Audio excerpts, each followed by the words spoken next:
Warga dibuat geger saat mengetahui kondisi jenazah yang tergeletak di area sawah dengan sejumlah luka tusukan di perut korban.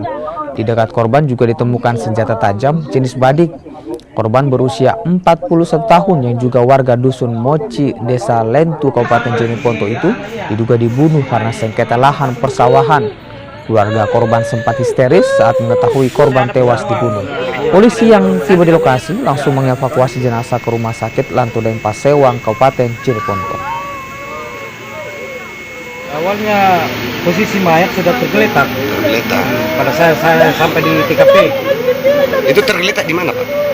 Di dekat pematang sawah itu. Pematang sawah. Tergeletak terus komputasi ini di belakangnya juga. Terus barang bukti tadi ada di samping mayat. Jadi ini, Pak, pembunuhan atau gimana, Pak? Kayak pembunuhan.